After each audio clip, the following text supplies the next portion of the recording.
faint? Oh my God, you're fine. Do you want me to faint? Oh my God, this guy, that's a man right there.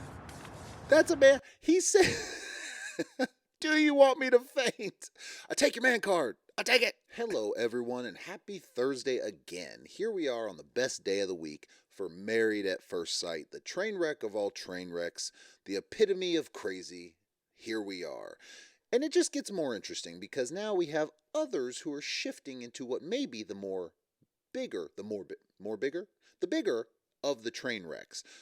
We're going to get to the smaller ones first because we got a few little updates. But this is the first one where, guess what?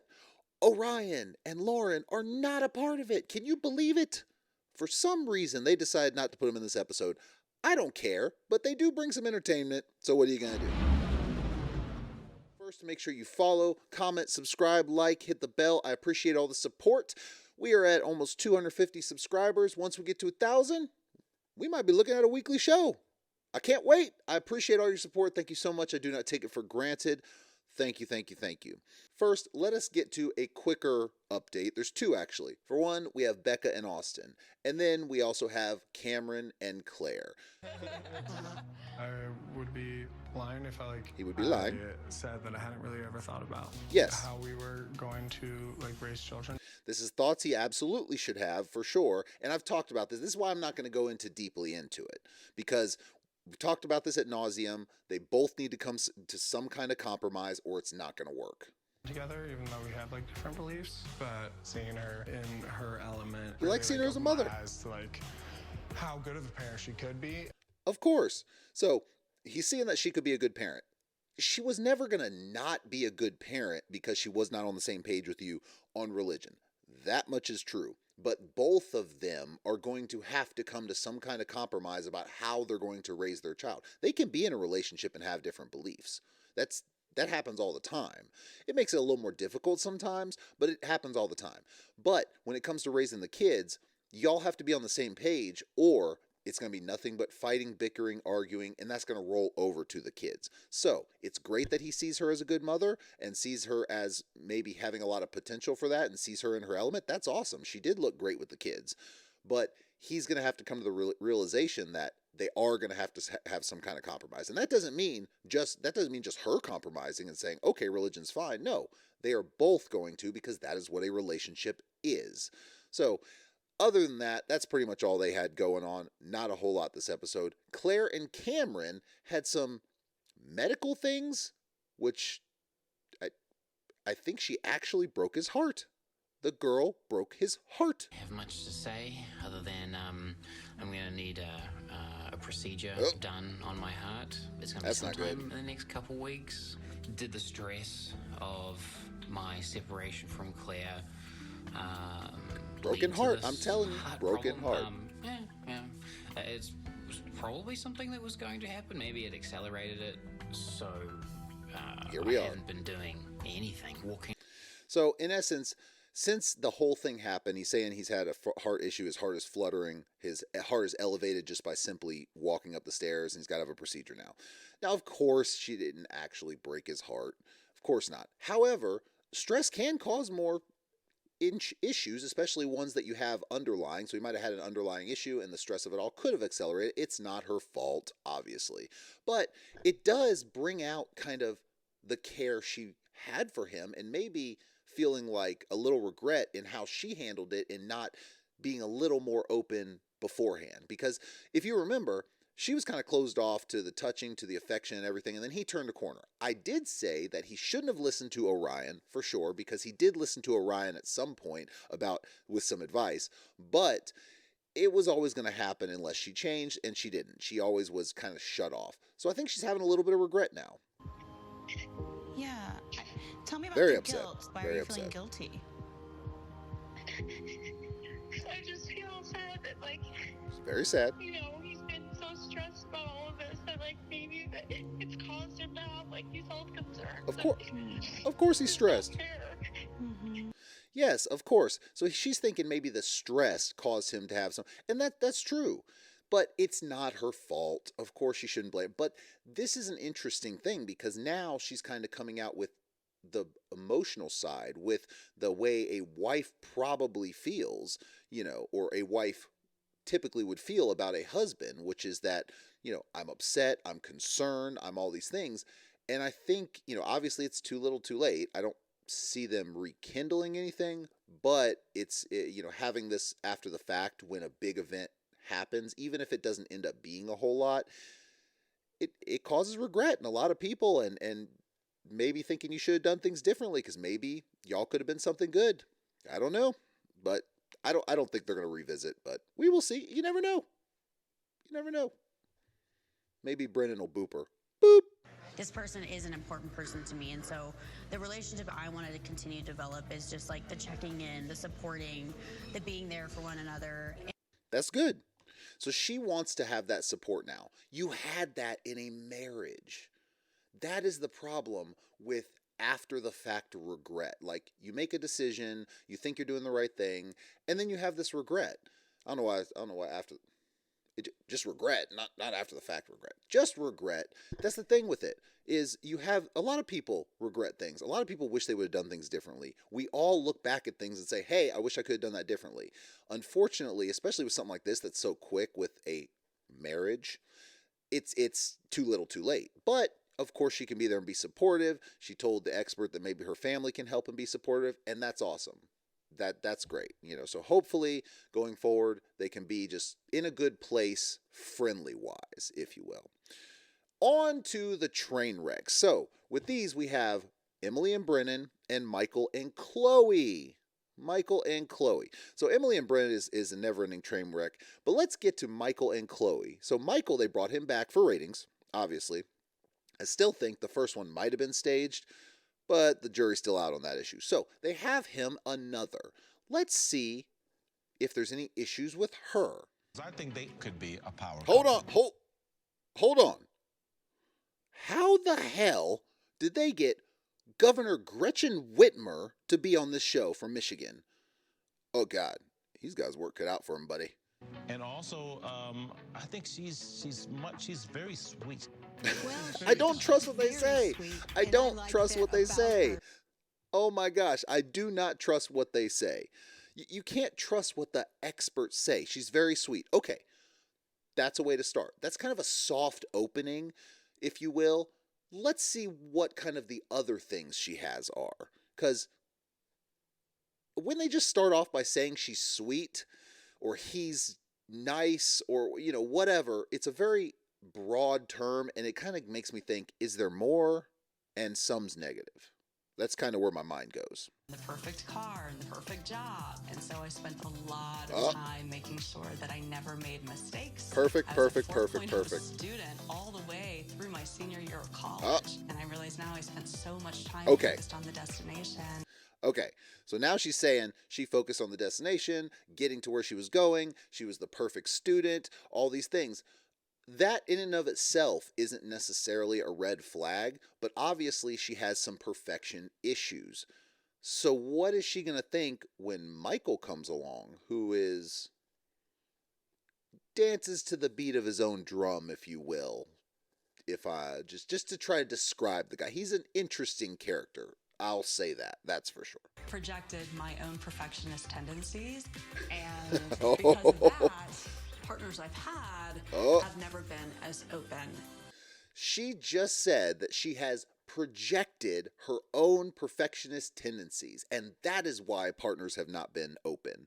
What's going to be different this time? So basically, you never thought a partner was good enough. Partner. This is a husband. This ain't just some boyfriend. But you never thought someone in the past that you've been with has been good enough because they didn't meet your perfectionist standards. And because of that, they didn't open up. So you just admitted to being the problem. Crash and burn, crash and burn. When we say train wreck, I mean they know how to pick them. And they even said about her that, they liked her from the beginning, and, why didn't we pick her? And we think she's the right one. What about the first one? Now, it's very possible it was all staged anyway. You are not picking for love. Like I said, matchmaking is a scam anyway, but to say that you're actually picking for love, come on. That's just not happening. You are picking for ratings. You need to keep your ratings up. When you're chasing things like 90 Day Fiancé and The Bachelor and all these other shows, how are you going to keep your ratings up but to be entertaining? These shows aren't about love. They say they are, but they're not about love. I've been in control of every decision I've ever made. Oh, I've been controlling. in control of everything I've ever my done. God. And I think Oh my God. it's just letting go. She can't let go. She can't do it. I'm calling it right now. She can't. She's not going to be able to let go. I've been in control of every decision I've ever made and just letting go. She is not going to be able to let go. Michael, repeat. Number 2. Divorce number 2 within a few weeks. Is that some kind of record? I don't know. He might be in the Guinness Book of World Records for that, but he's going to have divorce number 2 within several weeks. I still don't know how this is going to work because they can't really catch up to the others, but this will be interesting because it's going to crash. It's going to burn. No one's going to make it. And if they do, even at decision day, I give it a little bit of time maybe, but they're not going to last. There's no way. There's no way. So we will see. Moving on to our resident train wreck that is already wrecking as we speak, Emily and Brennan. So Brennan continues to show his... Yeah, he's a douche. Brennan is a douche, and he continues to show it. Emily is finally getting a little fed up, and we will see how this all plays out. I don't know, but it's not going to last. She's almost to her breaking point. She's almost there. So we will see. Brennan didn't text me, and he usually says bye to me even when I'm like sleeping and didn't. So I texted him like when he was coming home tonight. Didn't say bye. Yeah, he basically was just Brennan. upset with me acting crazy last night, whatever. Her acting... I can't. Her acting crazy was simply saying, I need more. Like, because all he would ever say is, we are taking it day by day. You will obey me. My God, like this guy needs to get it together. And yet, he's mad at her because she got upset because it's building up, even though she's holding all this in, that he's just kind of a douchebag and keeps trying to control everything. Like, there are a lot of problems here. Mostly him. I haven't really seen a whole lot of her doing anything that could be considered a problem. Solution. His solution, by the way. He was at his breaking point. I was at my breaking point and still am. Meeting in the middle. Focusing on being friends. Okay, taking the pressure off. He's not comfortable with the pressure of a marriage anymore. You knew what it was going in. Like, this buyer's remorse, I guess. This is all this is. And yet now he wants to reset starting his friends. All he's trying to do is get to the finish line. I don't know if they're getting paid. Do they get paid for this show? I don't know. But he's just trying to get to the finish line. But he continues to say interesting things, like later on in the episode where he says something about looking good on camera. I mean, how did they choose this guy? How did they choose him? I feel bad for her because it's supposed to be her first real relationship, and this is what she's getting. She's going to go right back to just randomly, indiscriminately dating, sleeping with guys after 3 dates, because this guy is the worst possible outcome for her when it came to a marriage. I feel bad for her. Good Lord. Did I sound Irish there? A little bit. Reset for me. What does the reset mean? Literally starting hey, I'm Brennan. Hi, I'm Emily. And okay. Just making sure that oh we're my not crossing gosh. boundaries and we're establishing those and respecting each other's boundaries. This is not a high school relationship where you say, can we just start over, please? And then you jokingly, like in a rom-com, say, hi, I'm Emily. Hi, I'm Brennan. This dude, he stunted his... Was he an addict? Because you know when you're an addict and you take drugs and drink or whatever, especially in your youth years, your emotional development stops there until you stop doing the drugs, stop doing the alcohol, and start to develop again. Was he an addict? That's speculation. That's speculation. Some reason he's extremely immature. I'm not sure why. Woo! She's got her work cut out for him for sure. Hold on. Boop! Booped you, Brennan. She's really caring. Okay, she asked the expert. They keep, by the way, sidebar, they keep calling themselves the experts. Like Dr. Pepper's like, me and the other experts, I'm like, why do you consider yourself an expert? You suck. You suck. But she asked them, can you name 5 things you like about the other? His response,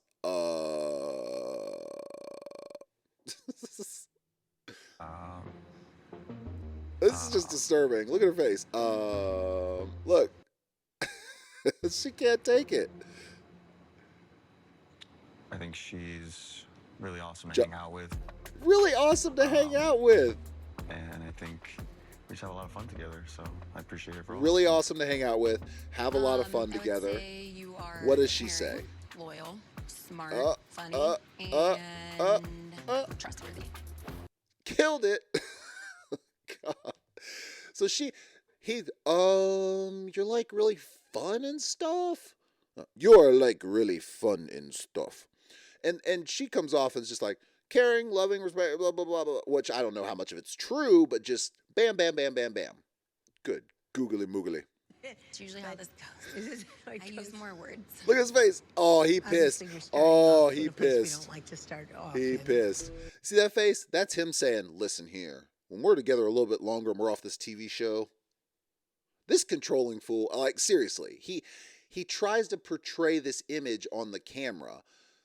So that would be the type of personality that would end up being abusive. Whether it's just mental, whether it's physical, I don't know, but he definitely is coming off that way because it's like he's just getting so mad when anyone takes any little shot. But that's how he is. Like that was a true statement, which said, this is just what I'm dealing with, basically. But no, you can't do that. He wants everything to be positive in front of the camera.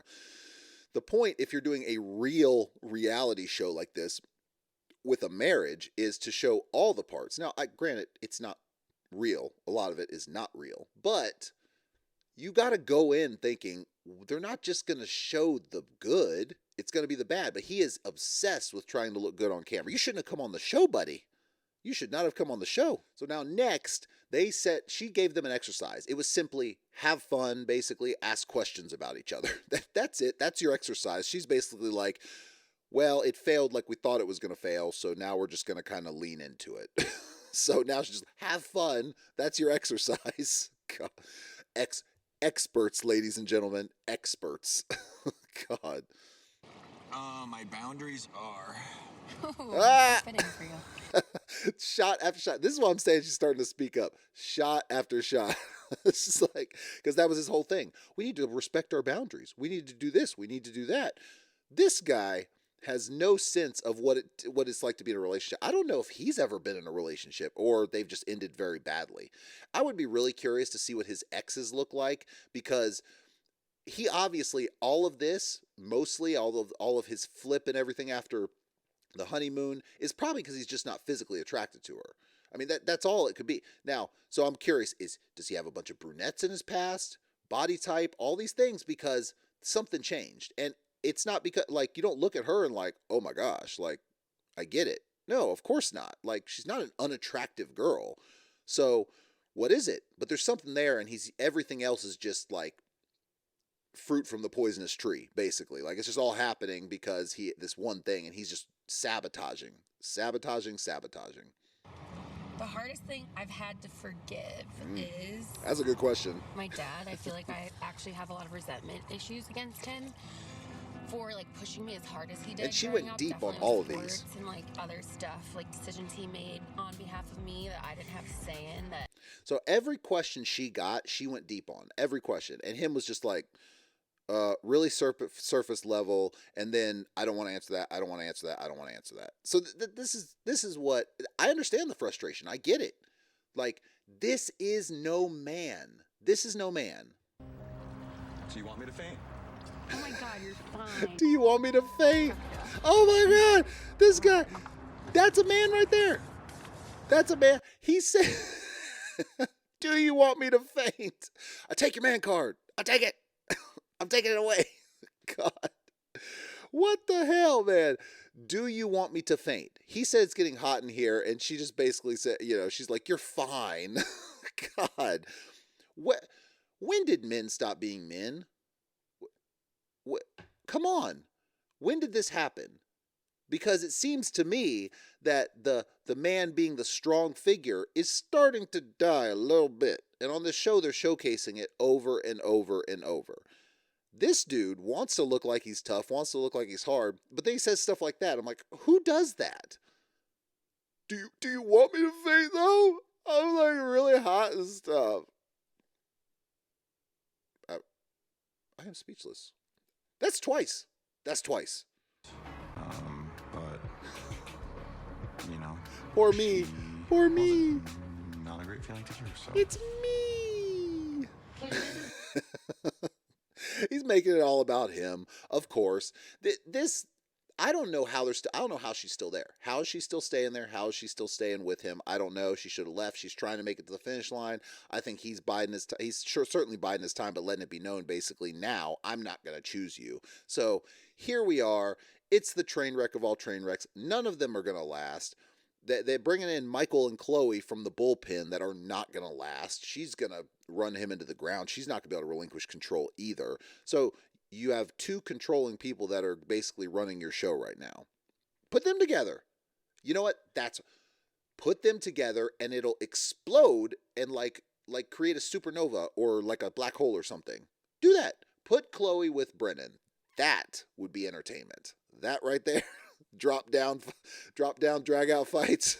That would be the thing. We will see. It's entertaining. I love it every week. I appreciate all of y'all. Make sure you comment, like, subscribe. Let me know if there's anything you want to see. We're race to 1,000. Let's get there. We can get a live show going weekly. I appreciate it. I don't take it for granted. Thank you so much. Don't take it for granted. Thank you so much, and I will see you next week.